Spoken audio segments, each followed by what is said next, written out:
Over 40 bodies recovered and 150 people rescued in Niger State boat mishap.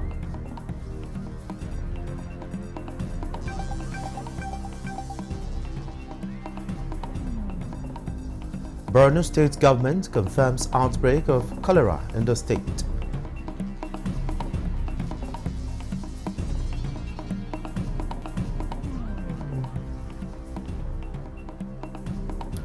Medical experts advocate health insurance coverage for emergency cardiac cases.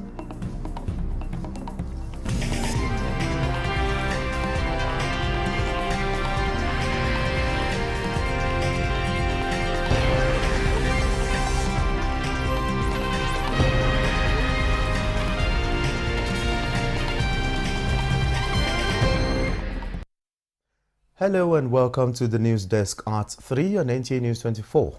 We are live in Abuja. I am Olajide Bello.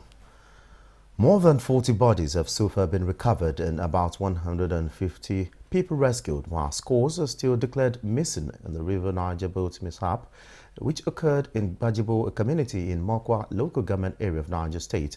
Fatima Ali reports that a delegation from the Niger State government and officials of the National Hydroelectric Power Producing Areas Development Commission and NHYPADEP, who were on the spot assessment of the area, advocate full enforcement of regulatory laws on safety on waterways to curtail avoidable occurrences. Of Bajibo and Everons are still in grief over the mishap, mourning the loss of their loved ones as more bodies are being recovered for burial. I lost members of my family. One body has been recovered, while others are still missing. More than 300 passengers were reported to be on board the ill-fated boat, which took off from Mudi in Kwara State at about 9 o'clock in the night, headed for Bajibo, a community in Mokwa local government area of Niger State, for a festivity before the tragedy struck. Because of this village, it's a big village. They get small village inside this water, plenty, round. All of them now this market and they come every Friday. Both Niger State Governor and Managing Director of NHYPADEP were represented on the condolence visit to the people of the affected communities. And we sympathize with the people. And we call on the people of Kwara and the necessary authorities to please. Last year about 31 people died in the same boat mishap.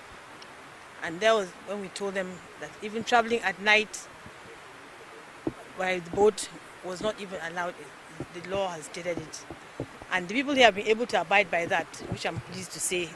They listened to what we told them and they're abiding. So we're pleading to other states to also please talk to their boat operators to also comply. Once it's 6 o'clock, please, we're begging you, you leave your boats and you leave your travel till next day in the morning. The boat was seriously overloaded. Waterways was what caused the boat to break.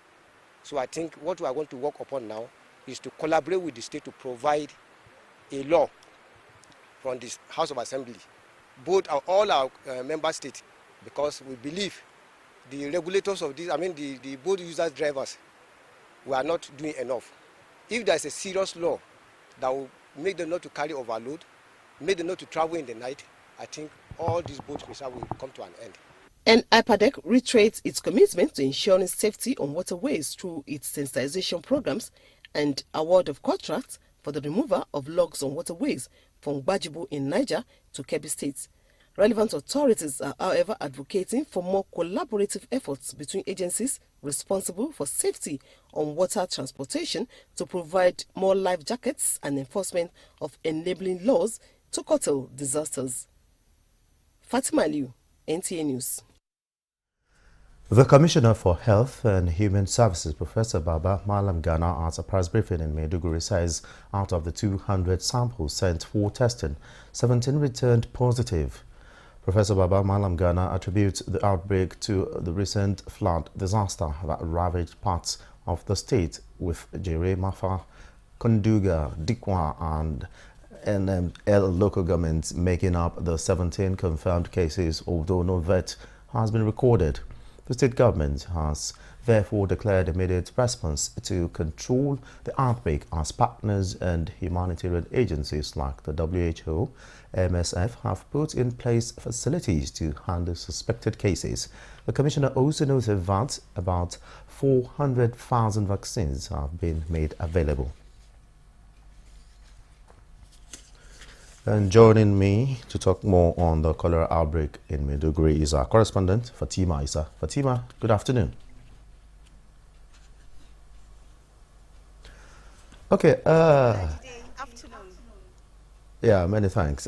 Kindly brief us on the situation in your state. What is the scale of the outbreak?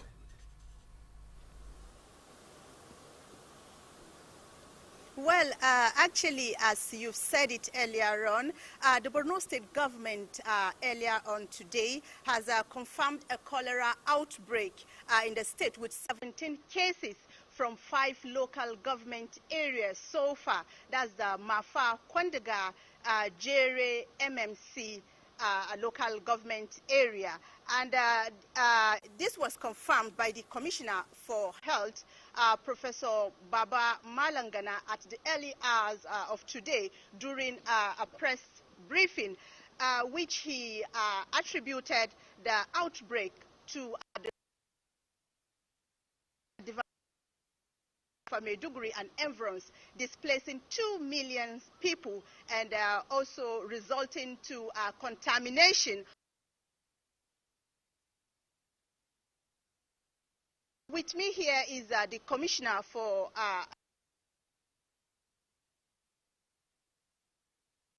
to give us a thorough insight of the outbreak of the cholera.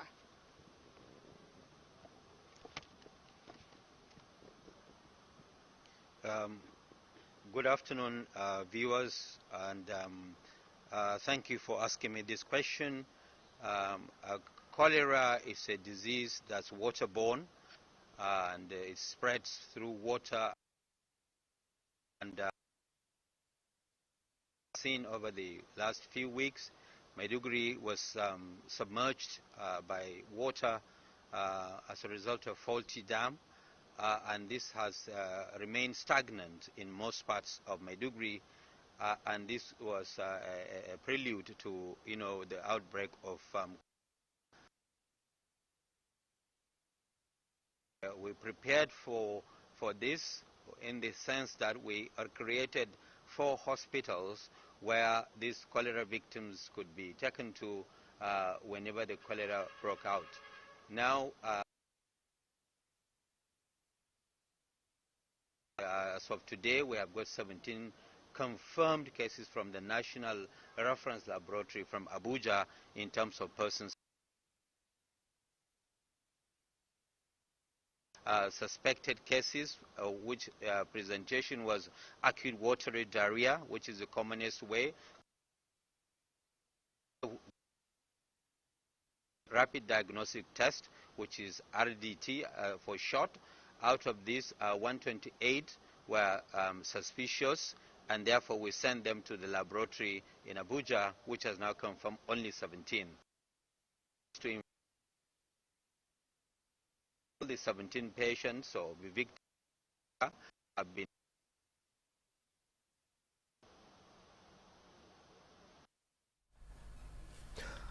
All right, many thanks, and the Commissioner for Health and Human Services, Professor Baba Malangana, and our correspondent, Fatima Isa, and we do apologize for the poor network experience during the course of the interview. Moving on. Kogi State government has called on the federal government to urgently come to the rescue of the state as flood sacks 70 communities in some parts of the state.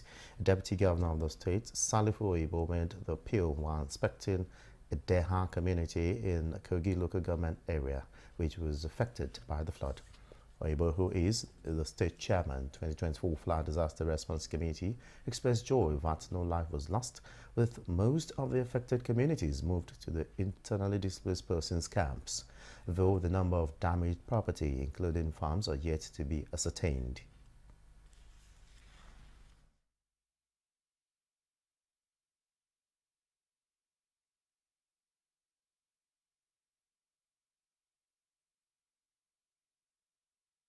we have to organize a temporary shelter for them, which has been put in place. What are they going to eat? That was why we have to call on humanitarian and agriculture. They are with us, and they are doing their best. The Deputy Governor also expressed optimism that the state will do its best to reduce the suffering of the affected persons, saying necessary steps have been put in place and the 48 IDP camps set up across the state, 2 of which are in Kutunkarfi. We are going to take the enlightenment very, very seriously by urging our people to move to safer grounds. We know a lot of things have been lost here because the entire community has been submerged. We know we need a lot of support.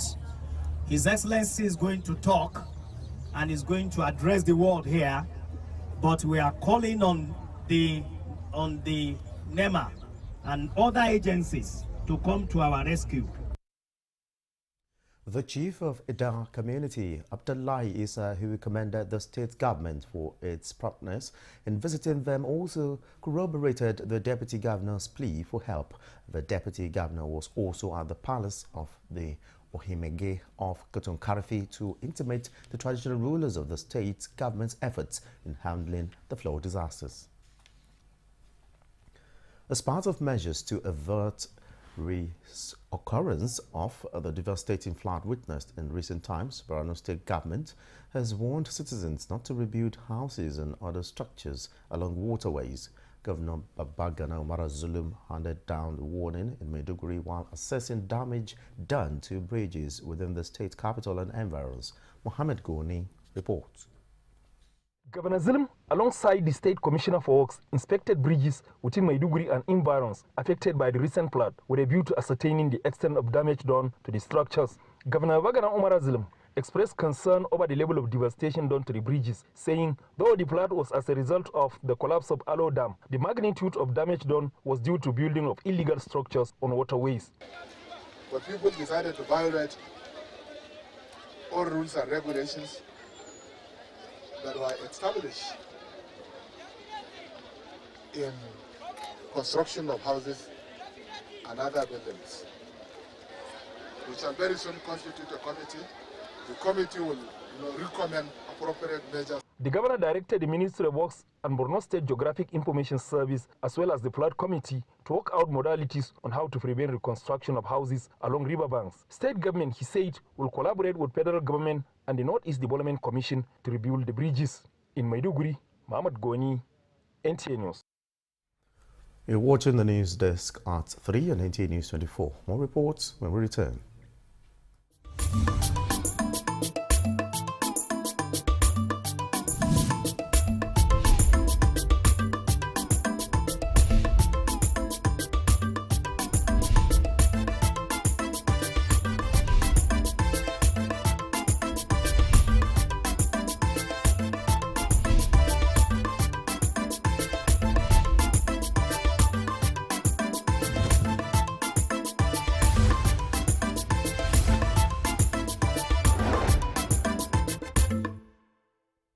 Thanks for being there.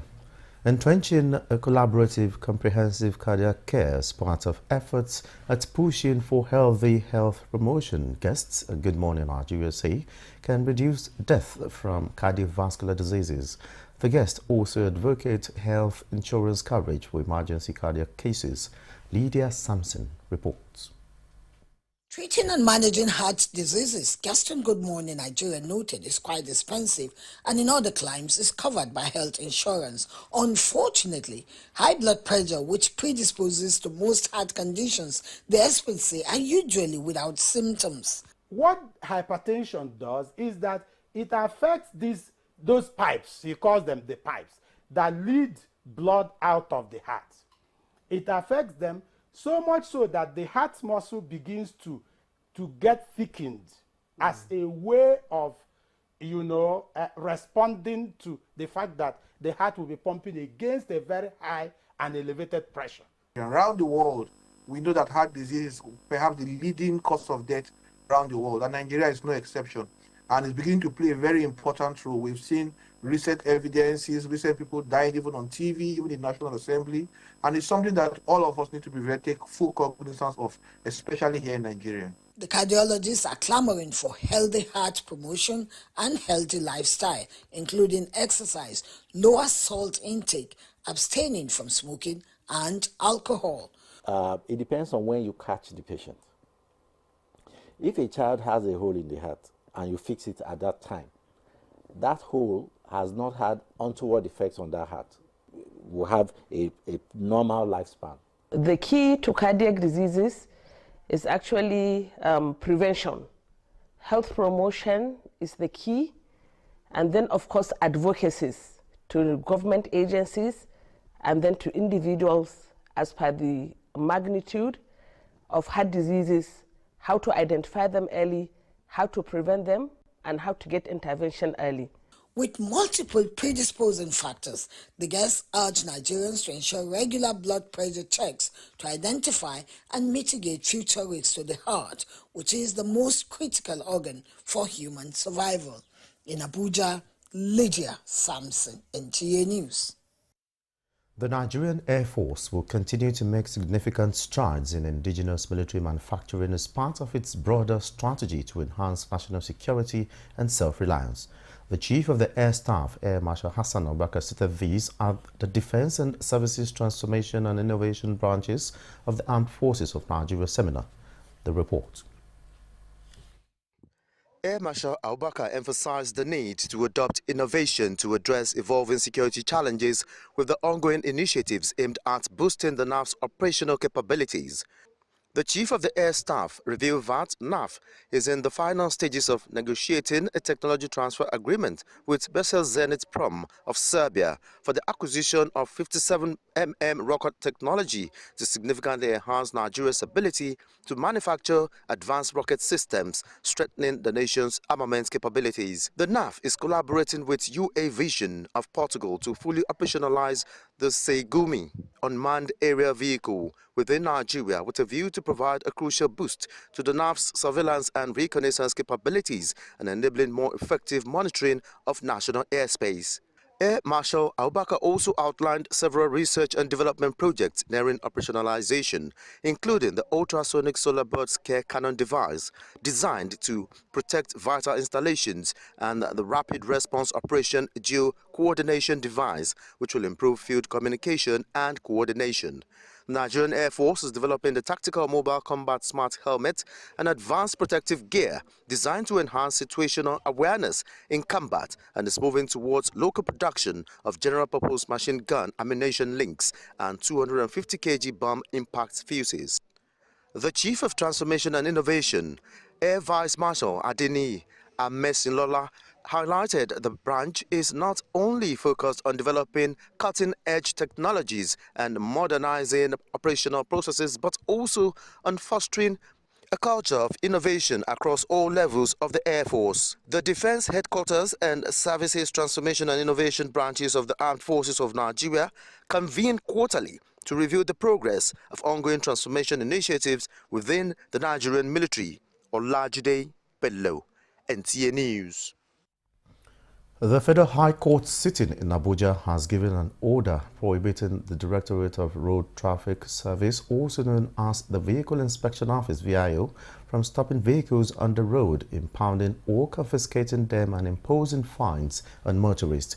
Justice Evelyn Mahal gave the order in a fundamental rights enforcement suit filed by a human rights activist and public interest attorney, Abubakar Marshall. Justice Maha affirmed that there was no legal basis for the VIO and its officials to stop, impound or confiscate vehicles or to levy fines against motorists.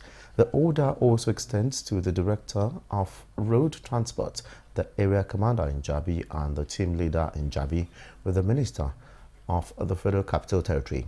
Justice Maha stated the action of first to fourth respondents under the control of the FCT Minister are not empowered by any law or statute to stop, impound or confiscate the vehicles of motorists or impose fines on them. Additionally, the court issued a restraining order against the respondents, preventing them and their agents from impounding or confiscating vehicles or imposing fines, labeling such actions as wrongful, oppressive and unlawful. Justice Maha further granted a perpetual injunction to protect the rights of Nigerians, ensuring their freedom of movement, presumption of innocence and right to ownership. Nasarawa State Independent Electoral Commission (NASEC) has slated the 2nd of November 2024 for the conduct of local government elections in the state. Chairman of the Commission, Nta News24, said this while briefing members of the Inter-Party Advisory Council (IPAC) in Lafia. Nta has more on the report. It would be recalled that the chairmen of the 13 local government areas were elected on the 6th October 2021 for a 3-year tenure, which elapses on Monday, October 7. It is on this premise that the Nasarawa State Independent Electoral Commission (NASEC) is set to conduct elections in the state. Chairman of the commission, Ayuba Wande Usman, said the electoral body is committed to conduct a free, fair and credible election to entrench democratic process at the grassroots. We are in compliance with extant laws releasing the guidelines for local government councils elections 2024 to issue a notice of election and slated the conduct of the 2024 local government councils election to hold on 2nd November 2024. Chairman of the Inter-Party Advisory Council in the state, Danlami Musa Mohammed, said political parties and their candidates are fully prepared to participate in the election, calling on the electoral umpire to be just and fair to all parties. In Lafia, Ayena J. Auta, NTA News.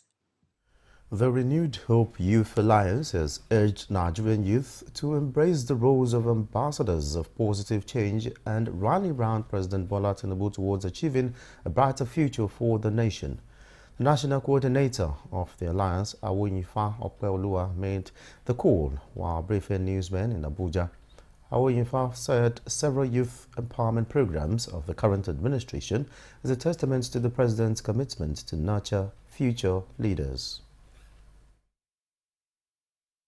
The administration is steadfast in its commitment to youth empowerment, establishing a student loan scheme with billions allocated for student payment, creating the Consumer Credit Corporation to support entrepreneurs, launching the Skill Up Artisan Program, SUPER, and introducing the Nigerian Youth Academy, NIA, to nurture future leaders.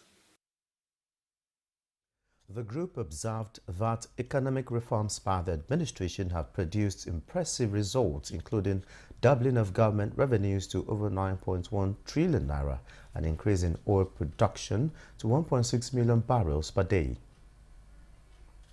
To stimulate innovation amongst impacted 600,000 nano businesses, while 10 MSME hubs have been constructed, resulting in the creation of 240,000 jobs. The administration's dedication to social welfare is evident in the signing of a national minimum wage law that raises the minimum wage to 70,000 naira per month and the removal of tariffs on essential food items. Harnessing aviation, railway, marine and blue economy transport subsectors is a dominating conversation and a renewing approach to best practices by key players. This is coming at an annual seminar organized by Transport and Aviation Correspondents Association. Tokwe Alabi reports.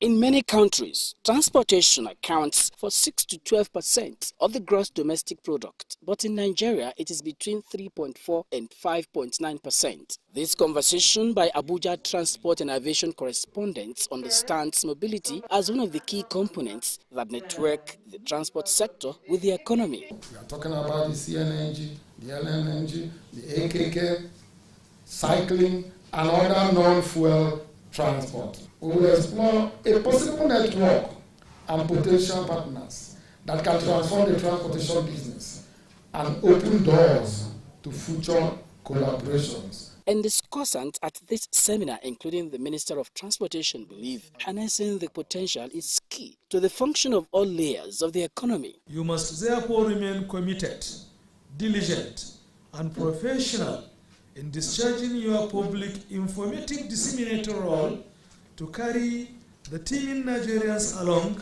in appreciating the dynamics of the present administration's transformative agenda of prioritizing transportation on top scale of its governance strategy.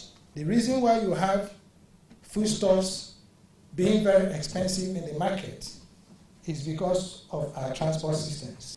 Sustainability deals with two factors. Factor number one is affordability, and factor number two is availability.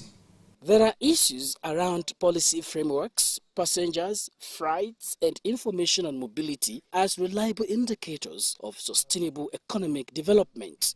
This is a very good time for the Transport Ministry and ATACA to come together and look at some of the transport issues. So it's very germane. In Nigeria today, we have the inland waterways with 28 states connected by water. For goodness sake, what are the vehicles, the heavy-duty vehicles doing on the roads? While conversation at this seminar seek a review of the country's transport policy, participants are keen on workable policy for a better transportation system in Nigeria. In Abuja, Tope Alabi, Nta News. And that concludes the news desk at 3 on Nta News 24. Thanks for watching. I'm Olajide Bello.